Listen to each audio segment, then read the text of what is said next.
Hey guys, welcome back to the channel, Jason here. In this video, we'll be going over what exactly is a cold air intake and a short ram intake, as well as their differences and more importantly, which one you should get for your car. Let's get right into it. So if you've seen any of those top 5 first modifications for your car videos, you may have heard of the term cold air intake or short ram intake before. But what exactly are they? Let's start with what an air intake is first. All internal combustion vehicles require two main ingredients: oxygen found in the air, and fuel. The air is sucked through the air intake system in order for this combustion of fuel to happen. Without an air intake system, there would simply be no way for the fuel to be combusted and hence create no power. Now, from the factory, some intake designs are pretty efficient while others may be restrictive, but in general, they do get the job done. Both cold air intakes and short ram intakes have the same goal, and that is to increase horsepower as well as to increase the induction noise from your car. However, they have different methods of doing so. Short ram intakes try to achieve this by eliminating as much restrictions on your intake system as possible, hence the name. It tries to give the air the shortest path possible into the engine. Most intake systems from the factory include an airbox, a resonator or silencer, and a bunch of extra plumbing aimed at reducing noise levels. These extra components may cause a restriction in airflow, decreasing power and fuel efficiency. That is where short ram intakes come in handy. Usually, they involve just a simple pipe to an air filter, which frankly has no restriction, apart from the actual filter itself.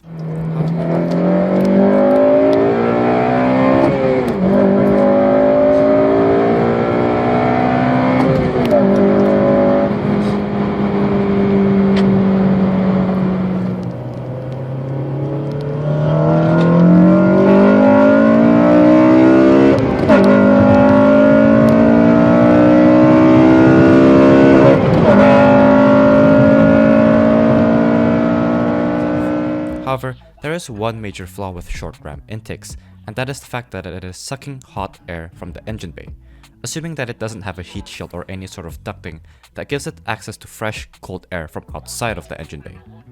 That is where cold air intakes differ.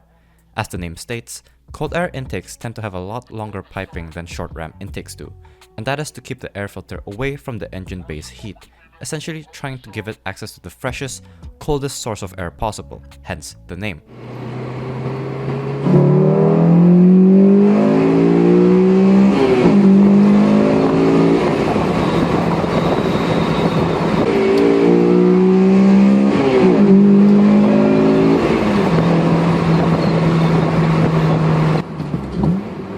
Sometimes, this can be done by placing the filter beneath the front fog lamps, inside of the fenders, and etc. Now, why is hot air such a big issue in the first place? Well, that's because as the air heats up, the air molecules start expanding and the necessary oxygen becomes less dense, reducing how much oxygen the fuel has to work with, leading to decreased power. When the air is colder, the air molecules get closer to each other, and subsequently, the fuel has a lot more oxygen to work with, leading to more power. Because of this, cold air intakes should theoretically produce more power than short ram intakes, despite the longer piping. Jason Fensky from Engineering Explained actually did a really good experiment with a stock air intake, short ram, and a cold air intake on his Acura Integra, which you should check out after this video. Anyways, let's compare the pros and cons of short ram intakes, cold air intakes, as well as your stock air intake system. The stock intake system provides the best low RPM performance, which is where your engine will see most of its time, especially if it's a daily driver. On top of that, it is also the quietest option, which might be a good thing or a bad thing depending on your preference. Unfortunately, the stock system tends to be complicated or have many components as a result of those resonators and extra pipes. With this comes the added weight of those aforementioned components, so they may be heavy or light.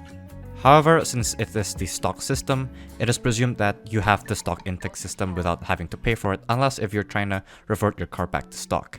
Short ram intakes, on the other hand, may or may not add performance depending on how good the stock intake system is. In terms of volume, it is the loudest option, which again may be a good thing or a bad thing for you. However, short ram intakes are also the simplest, lightest, and also the cheapest option out of the three, which makes it a good option for enthusiasts on a budget. Lastly is the cold air intake. It provides the best overall performance, and it is highly recommended if you plan on tracking your car or if your engine will see constant trips to redline. In terms of volume, it is the medium volume option. It's not as loud as the short ram intake, but it is definitely louder than the stock system. However, due to the nature of cold air intakes, it has more complex piping to keep the intake away from all the heat, and thus it is also heavier and also the most expensive aftermarket intake option. So as per usual, always do your research for your own vehicle and see if you will actually benefit from an aftermarket intake system. Sometimes your stock intake system might be good enough for what you're trying to achieve, and your money is better spent on a different mod. Anyways, hope you guys found this video helpful. If you did, or if you enjoyed it, please do leave a like, as that helps me out a lot.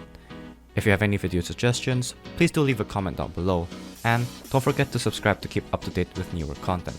That's all for now, thanks for watching, and I'll see you in the next one. Stay safe.